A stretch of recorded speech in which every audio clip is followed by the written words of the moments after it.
వీక్షకులందరికీ నమస్కారం. వృషభ రాశి వారికి మే నెల ఏ విధమైనటువంటి ఫలితాలను ఇవ్వబోతూ ఉన్నది, మే నెలలో ఏ గ్రహాలు ఈ రాశి వారికి అనుకూలము, ఏ గ్రహాలు ప్రతికూలమైనటువంటి గ్రహాల యొక్క ఆ ప్రతికూలతను తగ్గించుకోవడానికి మనం ఏం చేయాలి అనేటువంటి విషయాలు అన్నీ కూడా క్లుప్తంగా ఈ వీడియో ద్వారా తెలుసుకునేటువంటి ప్రయత్నం చేద్దాం. ఎక్కడ కూడా స్కిప్ చేయకుండా చక్కగా వీడియోను చూడండి. మే నెల మీద పూర్తిగా మీకు ఒక అవగాహన వస్తుంది. ఇక పరిస్థితులను చూస్తే ఈ మే నెలలోనే గురుడు మార్పు, రవి మార్పు, శుక్రబుధుల యొక్క మార్పు ఇవన్నీ కూడా మనకు కనబడుతూ ఉన్నాయి. అయితే ప్రధానంగా వృషభ రాశి వారికి ఈ నెలలో ఉన్నటువంటి బలం ఏంటయ్యా అంటే కుజుడు రాహువు కలిసి లాభస్థానంలో ఉండడం, అలాగే ఈ మాసంలోనే జన్మ రాశిలోకి శుక్రుని యొక్క సంచారం రావడం. ఇక్కడ కొన్ని దోషాలు కూడా ఉన్నాయి. గురువు యొక్క జన్మరాశి స్థితి, బుధుని యొక్క స్థితి, అలాగే రవి యొక్క స్థితి. ఈ శనేశ్వరుడు మాత్రం కొంత మిశ్రమమైనటువంటి గ్రహం. అయితే ఇక్కడ ఒక విషయాన్ని గమనించండి. రవి ప్రతికూలంగా ఉన్న 12-1 స్థానంలో రవి పూర్తి ప్రతికూలం, బుధుడు 12-1 స్థానాల్లో సంచారం, శుక్రుడు 12-1 స్థానాల్లో సంచారం.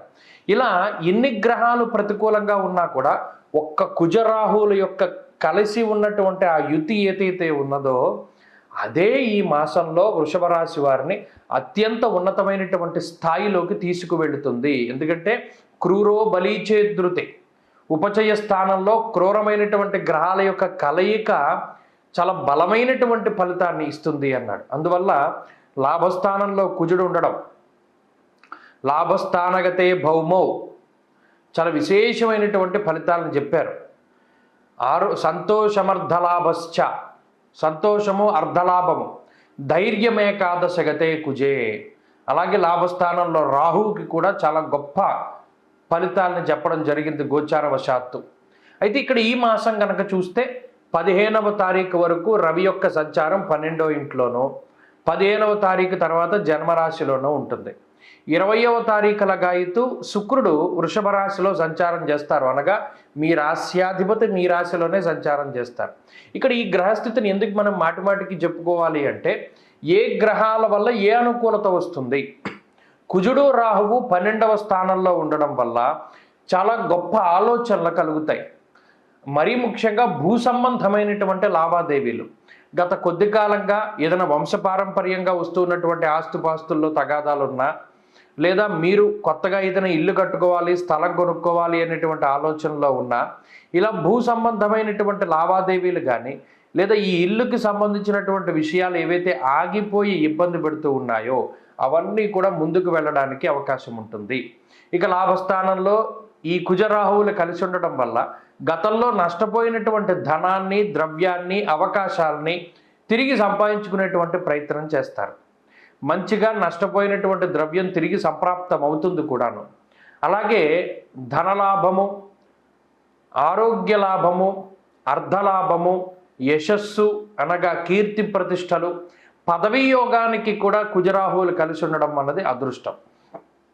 మరింతే కాకుండా వృషభ రాశి వారు ఎవరైతే విదేశీయానం చేయదలిచి ఉన్నారో ఆ విదేశీయానానికి ఉండేటువంటి ప్రతిబంధకమైనటువంటి దోషాదులన్నీ కూడా తొలగిపోయి వారు చక్కగా విదేశీయానం చేయగలగడం లాంటి విషయాలు కూడా ఈ మే నెలలో వృషభ రాశి వారికి చూడొచ్చు.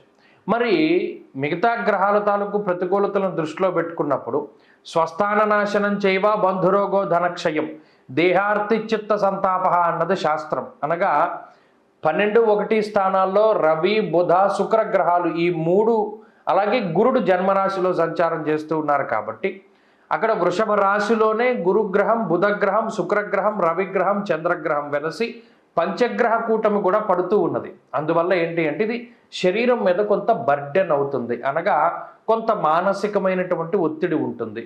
ఇక్కడ ఒక విషయం గుర్తుపెట్టుకోండి, ఆర్థికంగా ఏ విధమైనటువంటి సమస్యలు లేవు. ఆర్థికంగా ఇబ్బందులు ఏమున్నా ఆ యుతి తొలగజేస్తుంది. అలాగే ఆరోగ్యపరమైన సమస్యల నుండి అయినా బయటపడేస్తారు. కానీ ఇక్కడ కొన్ని అనుభవించవలసి వస్తుంది. అదే ఇది ఈ పంచగ్రహ కూటమి ఎప్పుడైతే వృషభ రాశిలోనే పడుతుందో శారీరక శ్రమ మాత్రం కొంత అధికంగా ఉంటుంది. అనగా ప్రతి చిన్న పనిని కూడా మీకు మీరుగానే చేసుకోవలసినటువంటి పరిస్థితులు ఏర్పడతాయి. ఎవ్వరి మీద కూడా ఆధారపడి ముందుకు వెళ్ళవలసినటువంటి పరిస్థితులు అయితే కాదు. సొంతంగా మీ ప్రయత్నపూర్వకంగా మీరే చేసుకోవాలి ప్రతి పని. అలాగే మరి ముఖ్యంగా శరీరం కొంత అలసటికి లోనవుతూ ఉంటుంది. అలాగే ఎండ వేడిమి, ఈ తీవ్రమైనటువంటి వడగాల్పుల వల్ల ఆరోగ్యం దెబ్బతినేటువంటిది, ఎండ దెబ్బ తగిలేటువంటి పరిస్థితులు కూడా వృషభ రాశి వారిలో కొంత ఎక్కువగా కనబడుతూ ఉన్నాయి. కాబట్టి వారు మాత్రం చాలా జాగ్రత్తగా ఉండాలి. బాడీ డీహైడ్రేట్ అవ్వడం కానీ, లేకపోతే ఎండ దెబ్బ తగులుతూ ఉండడం వల్ల కానీ కొంత ఆరోగ్యపరమైనటువంటి ఇబ్బందులు, అలాగే శరీరంలో వేడి పెరుగుతూ ఉంటుంది. దాని ప్రకారంగా కూడా కొంత జాగ్రత్తగా ఉండాలి.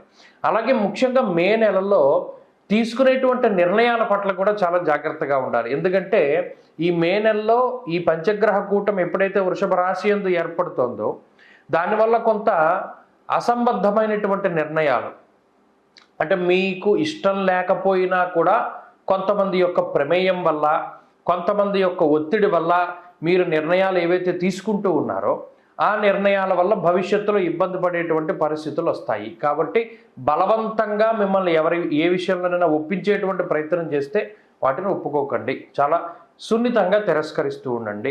మీ సొంత ఆలోచనలు, సొంత నిర్ణయాలు ఏవైతే ఉన్నాయో అవే మిమ్మల్ని కాపాడుతూ ఉంటాయి. అయితే ఈ మాసంలో ప్రత్యేకించి ఉద్యోగస్తుల యొక్క పరిస్థితి అయితే చాలా బాగున్నది. ఉద్యోగపరంగా కొంత ఒత్తిడి ఉన్నప్పటికీ, పై అధికారులతో అంత సఖ్యత లేకపోయినప్పటికీ మీ యొక్క ప్రతిభ మీద మీరు ముందుకు వెళుతూ ఉంటారు. ప్రత్యేకించి మీకు ఎప్పటికప్పుడు అదృష్టం అనేది వెన్నంటే ఉంటుంది. కాబట్టి ఉద్యోగపరమైనటువంటి సమస్యలు ఏవి కూడా కనబడడం లేదు. అయితే వ్యాపార పరంగా కూడా మంచి పరిస్థితులే గోచరిస్తూ ఉన్నాయి.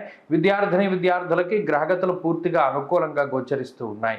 స్త్రీలకి కూడా ఈ గ్రహస్థితి చాలా సానుకూలంగా ఉండబోతూ ఉన్నది. ప్రత్యేకించి వృషభ రాశి వారు మే నెలలో ఏదైనా పరిహారం చేసుకుంటే, మరీ ముఖ్యంగా జన్మ రాశి యందే ఉన్నటువంటి గ్రహాల కోసమని ప్రత్యేకించి దక్షిణామూర్తి యొక్క స్తోత్రాన్ని గనక ఆరాధన చేస్తూ, సిద్ధమంగళ స్తోత్రాన్ని పారాయణ చేస్తూ ప్రతిరోజు గనక ఈ 2 స్తోత్రాలను కానీ లేదా గురుపాదుకా స్తోత్రాన్ని కానీ ప్రత్యేకించి పారాయణ చేయడం అనేటువంటిది చాలా మంచిది. లేదండి మా వల్ల అవుదాం అనుకున్నప్పుడు గురువారం నాడు దక్షిణామూర్తి యొక్క విగ్రహం దగ్గర దీపారాధన చేసి దక్షిణామూర్తి స్తోత్రాన్ని పారాయణ చెయ్యాలి.